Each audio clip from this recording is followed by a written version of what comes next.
నమస్తే welcome to Sri Prabha news. ముందుగా headlines. అచ్యుతాపురంలో అగ్ని ప్రమాదం, ఇప్పటికీ 17 మంది మృతి, 40 మందికి తీవ్ర గాయాలు. అనకాపల్లి జిల్లాలో పర్యటించనున్న ముఖ్యమంత్రి చంద్రబాబు నాయుడు, మృతుల కుటుంబాలు క్షతగాతులను పరామర్శించనున్న సీఎం. అచ్యుతాపురం ఫార్మా ప్రమాదం చాలా బాధాకరమైంది అన్న డిప్యూటీ సీఎం పవన్ కళ్యాణ్. రాబోయే 3 నెలల్లో పరిశ్రమల భద్రతపై కార్యాచరణ మొదలు పెడతామని స్పష్టీకరణ. కాన్సెప్ట్ లో విధులు ముగించుకొని ఇంటికి వెళ్లిపోదామని హడావడిలో ఉన్న సిబ్బందిపై మృత్యు ఒక్కసారిగా వచ్చి మీద పడింది. ఊహించని పరిణామంతో ఉలిక్కిపడిన వారి ప్రాణాలు గాల్లో కలిసిపోయాయి. పేలుడు దాటికి శరీర భాగాలు ఛిద్రమైపోయాయి. మంటల్లో కాలిన శరీరాలు ముక్కలుగా ఎగిరిపడిన మాంసపు ముద్దలతో ఆ ప్రాంతమంతా బీభత్సంగా మారింది. అచ్యుతాపురం స్టేజ్లో ఫార్మా కంపెనీలో చోటు చేసుకున్న ఈ ప్రమాదంలో ఇప్పటి వరకు 17 మంది మృతి చెందారు. మరో 40 మందికి గాయాలయ్యాయి. అనకాపల్లి జిల్లా అచ్యుతాపురం సైజ్ ఒక్కసారిగా ఉలిక్కిపడింది. ఉమ్మడి విశాఖ జిల్లాలోని పరిశ్రమలో ఎప్పుడు ఊహించని ప్రమాదం చోటు చేసుకుంది. ఎసెన్షియా అడ్వాన్స్డ్ సైన్సెస్ ఫార్మా కంపెనీలో భారీ పేలుడు సంభవించింది. రియాక్టర్లోని మిశ్రమం ఎలక్ట్రానిక్ ప్యానెల్ పై పడటంతో ఏసీ యూనిట్లకు మంటలు అంటుకున్నాయి. క్షణాల్లో మంటలు విస్తరించి అంతటా అంటుకొని పేలుడు సంభవించింది. దీంతో గోడలు, ఏసీ యూనిట్లు కూలి కింద పనిచేస్తున్న కార్మికులపై పడిపోయాయి. పేలుడు దాటికి అక్కడ పనిచేసే కార్మికులు 30 నుంచి 50 మీటర్ల దూరం ఎగిరిపడ్డారు. శరీర భాగాలు ఛిద్రమయ్యాయి. ఓ మహిళా కార్మికురాలి పేగులు బయట చెట్టు కొమ్మకు వేలాడుతూ కనిపించాయి. కార్మికుల ఆర్తనాదాలు, ఛిద్రమైన మృతదేహాలతో ఆ ప్రాంతం భయానకంగా మారింది. కొన్ని మృతదేహాలు గుర్తుపట్టలేనంతగా కాలిపోయాయి. ఎన్టీఆర్ఎఫ్ సిబ్బంది ప్రొక్లైన్తో శిథిలాల కింద మృతదేహాలను వెలికి తీయాల్సి వచ్చింది. మృతులు, క్షతగాత్రులు, బంధువులు పరిశ్రమ బయట కన్నీరు మున్నీరుగా రోధించారు. శవ పరీక్ష నిమిత్తం మృతదేహాలను తరలించారు. కార్మికులు షిఫ్ట్ మారే క్రమంలో ప్రమాదం జరగడంతో ఎక్కువ మంది చనిపోయారని ప్రత్యక్ష సాక్షులు చెప్పారు. అనకాపల్లి జిల్లాలోని ఫార్మా కంపెనీలో జరిగిన ప్రమాదంలో 17 మంది మృతి చెందారు. ఈ ఘటనపై సీఎం చంద్రబాబు నాయుడు ఉన్నత స్థాయి విచారణకు ఆదేశించారు. ప్రమాదంపై విచారణ జరిపి చర్యలు తీసుకుంటామని తెలిపారు. ఈ క్రమంలో సీఎం చంద్రబాబు నాయుడు అచ్యుతాపురంలో పర్యటించనున్నారు. అనకాపల్లి జిల్లాలోని ఫార్మా కంపెనీలో జరిగిన ప్రమాదంలో 16 మంది మృతి చెందారు. అచ్యుతాపురం స్టేజ్లో ప్రమాదంపై సీఎం చంద్రబాబు నాయుడు దిగ్భ్రాంతి వ్యక్తం చేశారు. ఈ ప్రమాద ఘటనపై సీఎం ఉన్నత స్థాయి విచారణకు ఆదేశించారు. ప్రమాదంపై విచారణ జరిపి చర్యలు తీసుకుంటామని తెలిపారు. ఈ క్రమంలో సీఎం చంద్రబాబు నాయుడు గురువారం అచ్యుతాపురంలో పర్యటించనున్నారు. ఫార్మా కంపెనీ ప్రమాదంలో మృతి చెందిన వారి కుటుంబాలను, తీవ్రంగా గాయపడి చికిత్స పొందుతున్న వారిని పరామర్శించి ఘటన జరిగిన ప్రాంతాన్ని పరిశీలించనున్నారు. ఈ ఘటనపై health secretary industries, director factories, commissioner labour, director boilers, SDRF తో సహా జిల్లా ఉన్నతాధికారులతో ఎప్పటికప్పుడు మాట్లాడి వారికి సూచనలు చేస్తున్నారు. తీవ్రంగా గాయపడిన 41 మందికి మెరుగైన వైద్యం అందజేయాలని ఆదేశించారు. అవసరమైతే క్షతగాత్రులను విశాఖ లేదా హైదరాబాద్కు ఎయిర్ అంబులెన్స్ ద్వారా తరలించాలని సూచించారు. కార్మికుల ప్రాణాలు కాపాడటానికి ఉన్న అన్ని అవకాశాలు ఉపయోగించాలని అధికారులకు సీఎం చంద్రబాబు నాయుడు స్పష్టం చేశారు. అచ్యుతాపురం ఫార్మా ప్రమాదం చాలా బాధాకరమని డిప్యూటీ సీఎం పవన్ కళ్యాణ్ ఆవేదన వ్యక్తం చేశారు. ప్రతి వారం ఏదో ఒక ప్రమాదం చోటు చేసుకోవడం బాధాకరమని అన్నారు. కేవలం సంతాపం తెలిపి పరిహారం ఇవ్వడంతో సమస్య పరిష్కారం కాదన్నారు. రాబోయే 3 నెలల్లో పరిశ్రమల భద్రతపై కార్యాచరణ మొదలు పెడతామని స్పష్టం చేశారు. అచ్యుతాపురం ఫార్మా ప్రమాదం చాలా బాధాకరమని డిప్యూటీ సీఎం పవన్ కళ్యాణ్ ఆవేదన వ్యక్తం చేశారు. ఈ ఘటనపై మంగళగిరిలోని జనసేన కార్యాలయంలో పవన్ మాట్లాడుతూ, కాలుష్య నియంత్రణ నా పరిధిలో ఉంది, భద్రత వేరే శాఖలోకి వస్తుంది. పరిశ్రమలో సేఫ్టీ ఆడిట్ నిర్వహించాలని గతంలో చాలా సార్లు చెప్పాను. పరిశ్రమలు మూతపడతాయనే భయం కూడా ఉంది. ప్రజల ప్రాణాలు, కార్మికుల భద్రత కోసం సేఫ్టీ ఆడిట్ చేయించాలి. సెప్టెంబర్లో విశాఖ వెళ్లి పరిశ్రమలో భద్రతా చర్యలపై ప్రత్యేక సమావేశాన్ని నిర్వహిస్తా. ప్రతివారం ఏదో ఒక ప్రమాదం జరగడం బాధాకరం. సంతాపం తెలిపి పరిహారం ఇవ్వడంతో సమస్య పరిష్కారం కాదు. రాబోయే 3 నెలల్లో పరిశ్రమల భద్రతపై కార్యాచరణ మొదలు పెడతా అని ఆయన వెల్లడించారు. అది వైజాగ్ ఫార్మా ప్రమాదం మీద మీరు నిన్న రివ్యూ కూడా చేశారు కదా సార్? నిన్న వైజాగ్ ఫార్మా ప్రమాదం మీద రివ్యూ కూడా చేశారు. దాంట్లో యాజమాన్య వాళ్ళ నిర్లక్ష్యం ఉందని కూడా చెప్పారు. దానికి సంబంధించి మీ రెస్పాన్స్ అంటే ఇది నిన్న జరిగిన అనకాపల్లి జిల్లా అచ్యుతాపురం ఫార్మాసిస్లో జరిగింది. చాలా బాధ కలిగింది. చాలా ఇది రిపీటెడ్గా మొన్న 3 వీక్స్ బ్యాక్ కూడా ఒక జరిగింది. ఒకళ్ళు ఇద్దరు చనిపోయారు. నేను ఎప్పటికప్పుడు అడుగుతూ ఉన్నాను, ఇది పొల్యూషన్ కంట్రోల్ బోర్డు కింద రాదు. అంటే ఎన్ని ప్రమాదాలు మీకు అందరికీ తెలిసింది.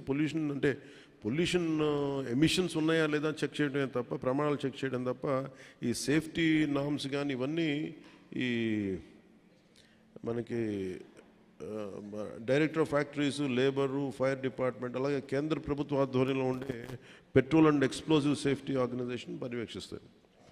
ప్రత్యేకించి ఈ Escientia advance science private limited ఇది రెండు నేను మాట్లాడితే నేను వాళ్ళకి తెలియజేసింది ఏంటంటే ఇద్దరు ఓనర్స్ ఉన్నారు, ఒకళ్ళు హైదరాబాద్లో ఉన్నారు అండ్ ఇప్పుడున్న అతనికి మాకు సంబంధం లేదని చెప్పి ఒక కమ్యూనికేషన్ గ్యాప్ వాళ్ళిద్దరి మధ్య గొడవ ఉంది. దానివల్ల ఆ సేఫ్టీ నార్మ్స్ తీసుకోవడానికి బాధ్యత లేని నాయకులు అంటే లీడర్షిప్ ఉండటం వల్ల, ఓనర్షిప్ ఉండటం వల్ల వాళ్ళందరూ ఇలాగ చేశారు. అందుకని ఈ ఒక ఫ్లోర్ నుంచి ఇంకో ఫ్లోర్కి వెళ్ళే దాంట్లో అయితే ఇంకా నాకు తెలిసి వాళ్ళు అంటాం సెకండ్ ఫ్లోర్ నుంచి గ్రౌండ్ ఫ్లోర్కి వచ్చే సాల్వెంట్ ఫస్ట్ ఫ్లోర్లో కొంచెం లీక్ అయ్యి ఆ కరెంటు బోర్డ్స్ ఉంటే వాటికి అయ్యి వేపర్లాగా ఏర్పడి పేలిపోయింది. దాదాపు ప్రమాదంలోనే ఒక 7-8 మంది చనిపోయారు. చాలా దారుణంగా ఉంది, గుర్తుపట్టలేని పరిస్థితులు అని చెప్పారు. నేను ప్రాబ్లం ఏమవుతుందంటే నేను సేఫ్టీ ఆడిట్ చేయమని చాలా వచ్చిన రోజు నుంచి నేను అందరిని అడుగుతా ఉన్నాను. ఒక ఇష్యూ ఏముందంటే సేఫ్టీ ఆడిట్ అంటే ఈ యజమానులు భయపడిపోయే స్థాయికి వెళ్ళిపోయారు. వాళ్ళని కొంత ఎడ్యుకేట్ చేయాల్సిన అవసరం ఉంది.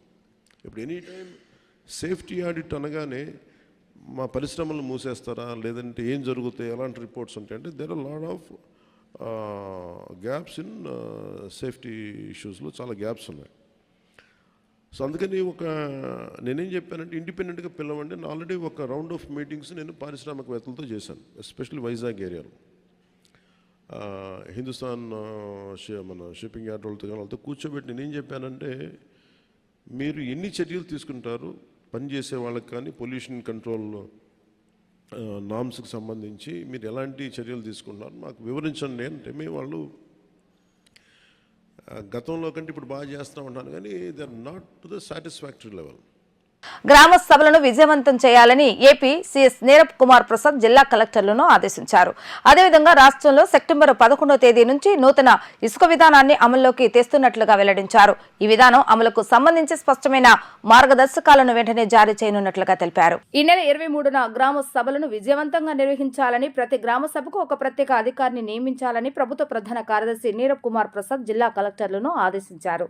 గ్రామ సభలు, ఉచిత ఇసుక విధానం అమలుపై రాష్ట్ర సచివాలయం నుంచి ఆయన జిల్లా కలెక్టర్లు, ఎస్పీలతో వీడియో కాన్ఫరెన్స్ నిర్వహించారు. గ్రామాల్లో విద్య, వైద్యం, త్రాగునీరు, విద్యుత్, రహదారుల నిర్మాణం వంటి మౌలిక సదుపాయాల కల్పనతో పాటు ఘన, ద్రవ వ్యర్థాల నిర్వహణ వంటి అంశాలపై కూడా ప్రజల్లో అవగాహన కల్పించేందుకు ఈ గ్రామ సభలను ఉపయోగించాలని సీఎస్ కలెక్టర్లను స్పష్టం చేశారు. ప్రజా ప్రతినిధులు ఈ గ్రామ సభలో పాల్గొనేలా చూడాలని అన్నారు. గ్రామ సభల నిర్వహణకు జిల్లా కలెక్టర్ అత్యంత ప్రతిష్టాత్మకంగా తీసుకుని విజయవంతం చేసేందుకు చర్యలు తీసుకోవాలని ఆదేశించారు. గ్రామాల సర్వతోముఖాభివృద్ధికి దోహదపడే రీతిలో ఈ గ్రామ సభలను విజయవంతంగా నిర్వహించాలని అన్నారు. ఉపాధి హామీ పథకం అమలుకు సంబంధించి మంజూరైన పనులు, కొత్త పనులు గుర్తింపు, సామాజిక తనిఖీపై గ్రామ సభల ద్వారా ప్రజలు పూర్తి అవగాహన కల్పించాలని చెప్పారు. గ్రామాల్లో 100% కనీస సేవలు కల్పించడం, ఉద్యానవన, పట్టు పరిశ్రమలకు తోడ్పాటు, పశువుల షెడ్ల నిర్మాణం వంటి వాటిపై కూడా చర్చించి వాటి కల్పనపై దృష్టి సారించాలని అన్నారు. రాష్ట్రాల పారిశ్రామిక అభివృద్ధికి ఎన్డీఏ ప్రభుత్వం 100 రోజుల్లో శ్రీకారం చుడుతున్నట్లుగా రాష్ట్ర ఇండస్ట్రీస్ మంత్రి కె శ్రీనివాసరావు తెలిపారు.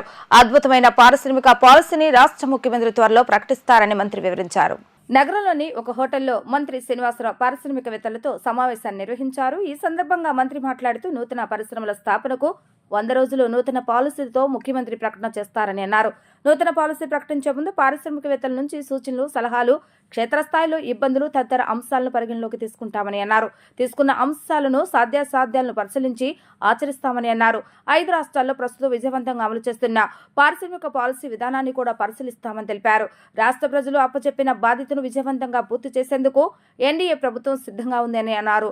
ఫార్మా, బయోటిక్, ఫుడ్ ప్రాసెసింగ్ తదితర వాటిని కూడా నూతన పాలసీ విధానంలో చేర్చినట్లుగా స్పష్టం చేశారు. మార్పులకు అనుగుణంగా ప్రతిభావంతులను తయారు చేసే బాధ్యత ఐటీఐ ప్రిన్సిపల్కు అప్పగిస్తున్నట్లుగా తెలిపారు. సింగిల్ విండో పాలసీపై నెలకు ఒకసారి సమీక్ష సమావేశం నిర్వహిస్తామని తెలిపారు. పారిశ్రామిక రంగంలో నూతన మార్పులతో వికసిత్ భారత్ ఏర్పడుతుందని తెలిపారు. This session should stay longer and longer because a lot of inputs are coming. Definitely any such representations could be emailed or given in a physical copy. That like few other points were made from Anantapur district or somewhere from Chamber of Commerce. So I would like to thank, but firstly I've noted few points that some of the suggestions were given, but we already considered those. we are going with a sector-based industrial parks where we're going to analyze what the sector is looking at, what the sector might want. We're going with, we have seen the MedTech industrial park, which is sector-based, primarily focusing on what the MedTech industrial park is looking at, what are the supporting system that the MedTech park needs. It has got an incubation center, it has got the logistics, it has got all the subsidiary industries which are around the MedTech park. So that's the success of MedTech park near Visakhapatnam. On the similar lines, we want to go to other sectors as well, like it was discussed. Few of them could be named in pharma, food processing, textile, autonagar, general engineering, and life sciences. So we will definitely take any other suggestions on the sectors that you wanted us to look at. But these are the primary sectors that we are looking, where the parks will be established primarily on the sector based. So most of the issues that you're mentioning will be addressed in the sector parks. These sector parks will be a role model for keeping in other industry sectors as well. And similarly, we can consider the biotech, sir. Biotech is some suggestion that it was been asked for. So on a smaller scale, we could establish and encourage the biotech field as well. We have few other questions on queries on power, weighbridge, and green MSMEs with net zero pollution. Definitely we'll consider those, but definitely on the upskilling, we would definitely look into that. We have technology centers from the, అణగారిన వర్గాల్లో చైతన్యం తీసుకొచ్చిన వారిని సామాజికంగా అధికంగా అభివృద్ధి మరియు విద్యాధికులుగా చేయాలని సంకల్పంతో doctor B R Ambedkar mission of AP social justice Andhra Pradesh శాఖ పనిచేస్తుందని సంస్థ అధ్యక్షుడు డాక్టర్ బల్లవరపు జగదీష్ తెలిపారు. బల్లారపు రాజారావు ఆధ్వర్యంలో స్థాపించబడిన ఈ doctor B R Ambedkar mission of Andhra Pradesh సంస్థను జిల్లాల వారీగా, మండలాల వారీగా శాఖలను ఏర్పాటు చేసేందుకు చర్యలు చేపడుతున్నట్లుగా తెలిపారు. ప్రెస్ క్లబ్ లో సంస్థ ఆధ్వర్యంలో ప్రెస్ మీట్ నిర్వహించారు. ఈ సందర్భంగా బల్లారపు జగదీష్ మాట్లాడుతూ బల్లారపు రాజారావు ఆధ్వర్యంలో స్థాపించబడిన ఈ doctor B R Ambedkar mission of Andhra Pradesh సంస్థను జిల్లాల వారీగా, మండలాల వారీగా శాఖలను ఏర్పాటు చేసేందుకు చర్యలు చేపడుతున్నట్లుగా తెలిపారు. ఇప్పటికే ఏర్పాటైన అంబేద్కర్ సంస్థలకు పనిచేయటకు సిద్ధంగా ఉందన్నారు. వివిధ స్థాయిలలో దళితులు ఎదుర్కొన్న దౌర్జన్యాలు, ఆకృత్యాలను, అసమానతలను తొలగించే పద్ధతితో పోరాడటమే ఈ సంస్థ యొక్క ముఖ్య ఉద్దేశమని తెలిపారు. ఈ మిషన్ ఆశయాలు సాధించేందుకు సహకరించాలని రాష్ట్రంలో ఉన్న ప్రజలందరినీ కోరుతున్నామని అన్నారు. సంస్థ అధ్యక్షులుగా బల్లారపు జగదీష్, ప్రధాన కార్యదర్శిగా ఎం సుబ్రహ్మణ్యంతో పాటు మరో 10 మందిని ఏకగ్రీవంగా ఎన్నుకున్నారు.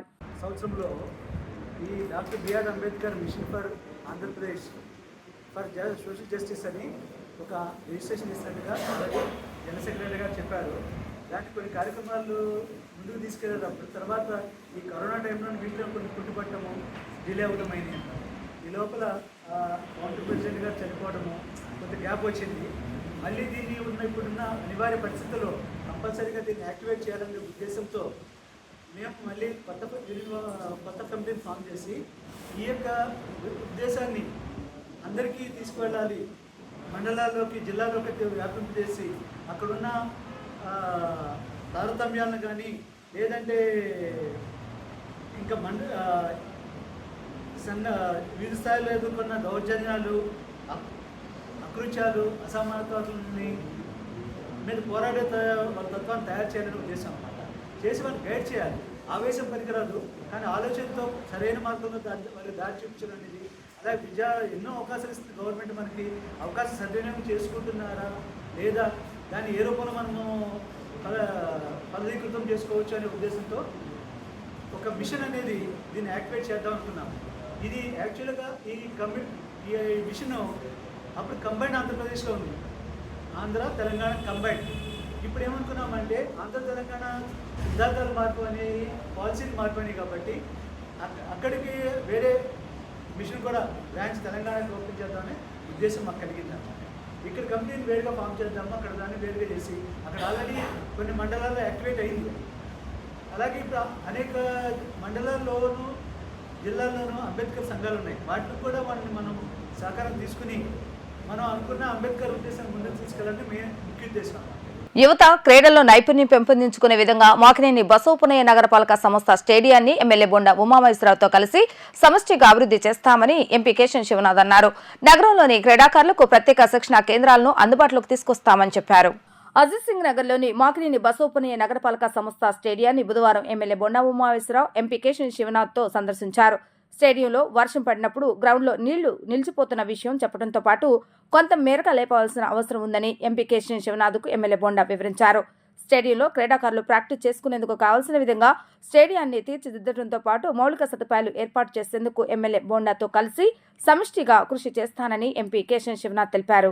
రాష్ట్రంలో గత 5 ఏళ్ల కాలంలో ప్రాజెక్టుల గేట్లకు గ్రీజు పెట్టలేదని, పెయింటింగ్ కూడా వేయలేదని ప్రముఖ ఇంజనీర్ ఎన్ కన్నయ్య నాయుడు అన్నారు. అందుకే పులిచెంతల, గుండ్లకమ్మ లాంటి ప్రాజెక్టుల గేట్లు కొట్టుకుపోయాయని తెలిపారు. పులిచెంతల ప్రాజెక్టు గేట్ల గురించి ముందే హెచ్చరించానని, లీకేజ్ ఫోటోలు కూడా పంపించానని, అయినా గత ప్రభుత్వం పట్టించుకోలేదని, దీంతో గేట్ కొట్టుకుపోయిందని చెప్పారు. ఇటీవల తుంగభద్ర డ్యాంలో వరదకు కొట్టుపోయిన 19వ గేట్ నుంచి నీటి ప్రవాహంతో జలాలు వృధా కాకుండా సాఫ్ట్ గేట్ ను అమర్చి 30 టీఎంసీల జలాలను కాపాడిన జలాశయ గేట్ల రూపశిల్పి కన్నయ్య నాయుడిని ముఖ్యమంత్రి చంద్రబాబు నాయుడు వెలగపూడి సచివాలయానికి పిలిపించి ఘనంగా సత్కరించారు. వ్యాపారస్తుల సపోర్టుతో మళ్లీ అధికారంలోకి మోడీ గవర్నమెంట్ వచ్చిందని ఆల్ ఇండియా కాంగ్రెస్ పార్టీ అధికార ప్రతినిధి మధు ఎస్కే గౌడ్ అన్నారు. ఆగస్టు 22న ఈడీ కార్యాలయం వద్ద కాంగ్రెస్ ఆందోళన చేయాలని నిర్ణయించామని తెలిపారు. ప్రభుత్వ సంస్థలను ఆదానికి పనికొచ్చే విధంగా మార్పు చేస్తారని విమర్శించారు. ఆంధ్రరత్న భవన్లో ఏర్పాటు చేసిన విలేకరుల సమావేశంలో ఆల్ ఇండియా కాంగ్రెస్ పార్టీ అధికార ప్రతినిధి మధు ఎస్కే గౌడ్ మాట్లాడుతూ NDTV, Ambuja cement, GVK groups పై ఈడీ దాడి చేస్తే అన్ని కంపెనీలు ఆదాని పరమయ్యాయన్నారు. ఎలక్ట్రానిక్ సిమెంట్ పై ఆదానిపై కామెంట్ చేస్తే సిబిఐ రైడ్ చేసిందని అన్నారు. ఆదాని కంపెనీలో ఎస్బీఐ, ఎల్ఐసి షేర్లు పెడుతున్నాయని, ఎవరి ప్రోద్బలంతో ఆదాని కంపెనీలో ఎస్బీఐ, ఎల్ఐసి షేర్లు పెడుతుందో ఎంక్వైరీ చేయాలని డిమాండ్ చేశారు.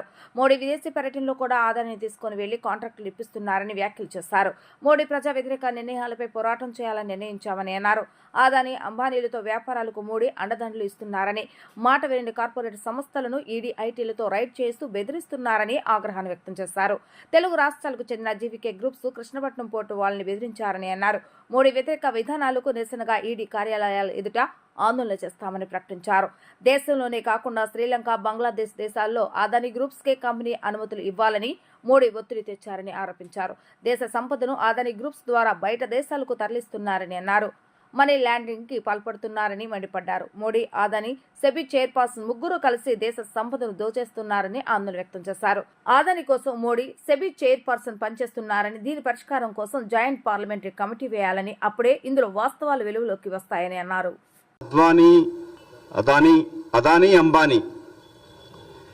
అదానీ గారితోటి వారు ముఖ్యమంత్రిగా ఉన్నప్పటి నుంచి ఉన్న సత్సంబంధాలను కొనసాగిస్తూ తను పరోక్షంగా అతని వ్యాపార వృద్ధికి తోడ్పడుతూ రాజకీయాలను ప్రలోభం చేస్తూ ప్రతిభావింపిస్తూ అధికారానికి వచ్చింది మోదీ గారి యొక్క ఎన్డీఏ ప్రభుత్వం. ఇవాళ దేశవ్యాప్తంగా ఆల్ ఇండియా కాంగ్రెస్ కమిటీ మొన్నటి రాష్ట్ర అధ్యక్షుల సమావేశంలో ఒక నిర్ణయం చేసుకోవడం జరిగింది. రేపు 22వ తారీఖున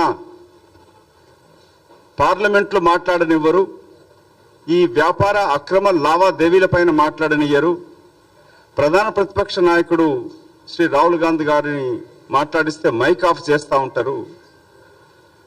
దేశవ్యాప్తంగా ప్రజలను మమేకం చేస్తూ ఈడీ ఆఫీసుల ముందు రేపు 22 ఆగస్టు రోజు ధర్నా చేయాలని నిర్ణయం చేస్తూ ఈరోజు ప్రధాన నగరాలలో, రాష్ట్ర క్యాపిటల్ సిటీస్లో ఈ మీడియా ప్రెస్ మీటు ఏర్పాటు చేయడం జరిగినది. ముఖ్యంగా మెగా అదానీ స్కామ్ పైన